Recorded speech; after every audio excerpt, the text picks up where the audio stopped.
Hey, what's up, everybody? ggKlownz coming back at you with another video. Alright, so before I get into this, I just want to apologize for the long delay that we've had from me uploading any videos, and the reasoning behind it is my partner in crime was out on vacation, and me being technologically retarded, I was unable to produce these on my own. Alright, so now let's get into this. What you're going to be watching is just a generic gameplay of mine. This is not a Moab video, but I did find this game very enjoyable, and the final kill is quite impressive. So wait for that at the end, and let me know what you think in comments.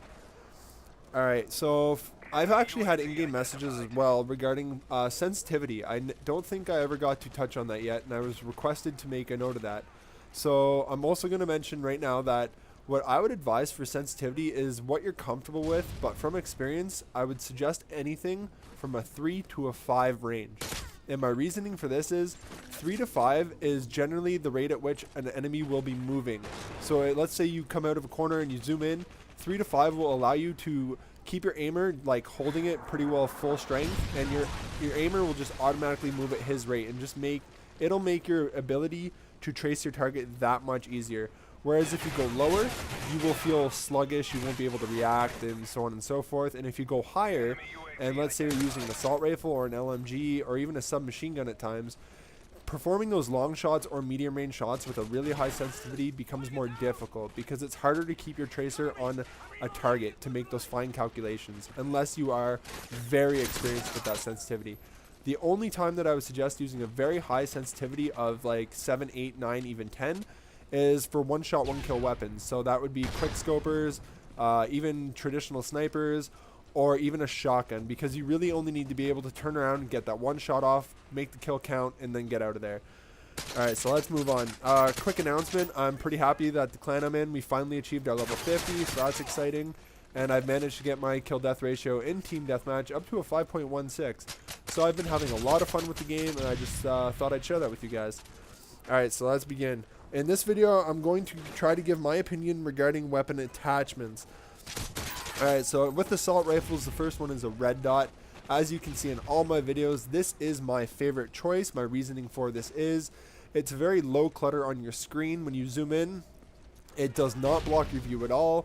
It works for close range, medium, and far range once you learn your scenario and you train your eyes to pick out the fine differences of an enemy being positioned in certain areas. Okay, next is the silencer. This, again, is one of my favorites. My reasoning is, if you play a more aggressive style or even a more camper style, this will benefit you just as much either way, because it'll allow you to get those shots off, get the kills, not be spotted, and it will allow you to generally pick off 2 or 3 people before they're able to really pinpoint where you are. Next is the grenade launcher. This I do not recommend because the grenade launchers in this game are very inconsistent. Generally, you want a direct impact. That's the only way you're going to get a kill, or very close to direct impact. And considering some people are running blast shield, if you're running the grenade launcher attachment, you'll shoot, you'll get the hit marker, reload time substantially long.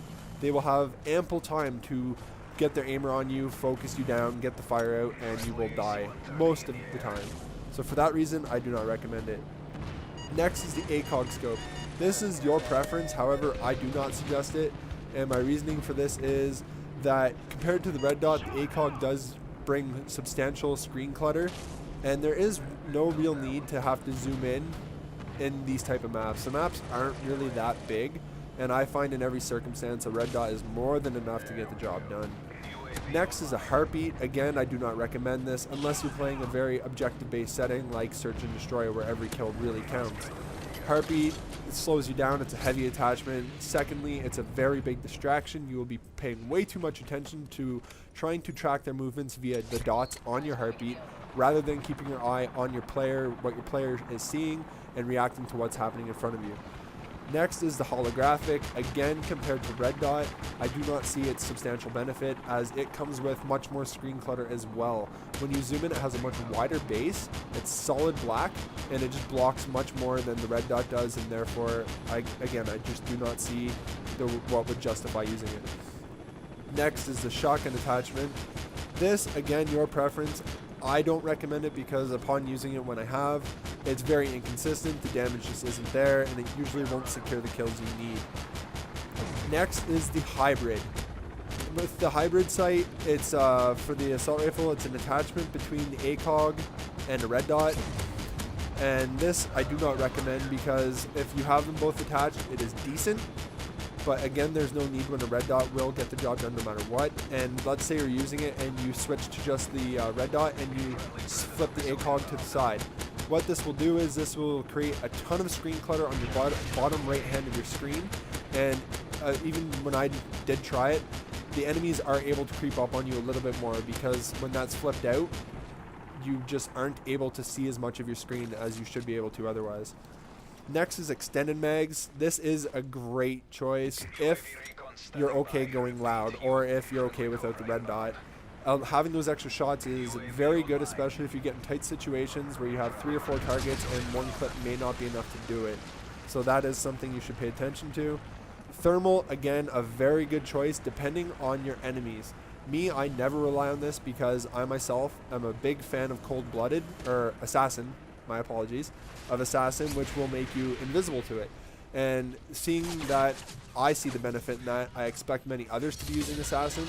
And if they're all using it, it's going to be much harder to trace them when they're all invisible to thermal. So I opt to never use it. But if you're getting good games where you're able to actually benefit from it, definitely a good choice.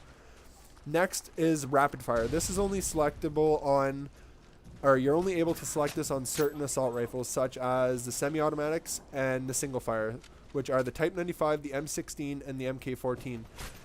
The rapid fire is a decent attachment, again, keeping in mind if you're willing to sacrifice a red dot or a silencer or whatever your choices may have been otherwise. If you're comfortable doing that, these do benefit those guns quite substantially. They allow you to get out multiple shots to keep up with the fully automatic weapons and compete at a much higher level. Alright, next is the submachine guns. First one is the red dot. This is a very good choice because when you're close range, the muzzle flash, so on and so forth, or even the iron scopes may just make it hard to trace your target. Red dot is a good solution, and it might be what you need to correct your aim and make the submachine gun more able to do the medium to long range shots more effectively. So that is a very good choice. Silencer, almost a must-have with submachine guns because of their dominant close range effectiveness. You are going to be trying to get up in their spawn close as you can and catching them off guard. Therefore, you want to prolong the time that you can get the kills before they know where you are. So a silencer is just what will do that for you. Rapid fire, again, a very wise choice for submachine guns, although not really needed because in this game people die so fast generally that 2 to 3 shots, there's no real need to have to shoot that much faster than your gun naturally will. But it can make the game pretty exciting when you can pump out bullets that fast. ACOG, again, I do not understand the purpose of this, especially with the submachine gun. It's a close range weapon. Red dot is all you really need, as long as you take the time to learn your maps, the scenery, so you can actually pinpoint where your enemies are and trace them effectively. The holographic, same thing, adds unneeded clutter that you just don't need. Hammer, big issue with it, same thing, a lot of clutter. And when you switch out and you just have the red dot is tiny. It is a decent alternative, but it is nowhere near as effective as just a plain red dot. So really a hammer is a complete negative attachment in my opinion. Next is extended mags. Again, this is a very good investment because submachine guns, like I said, you're getting close, right? You're going to be coming up to their spawn. You're going to be fighting, odds are 2 to 3 at a time, if you're in the proper place, proper time. So for that reason, you want to have all the bullets that you can to be able to take down as many targets as you can. Thermal, not really a good investment in my opinion because, like I said, submachine guns are typically up in their face. You're a flanker. You want to get up close and personal. Thermal is for more medium to long range. Not the best investment. Alright, so I'm going to do another video, in which case I'll be touching the LMG sniper and the shotgun attachment. So check out that one next. Thanks a lot. Bye.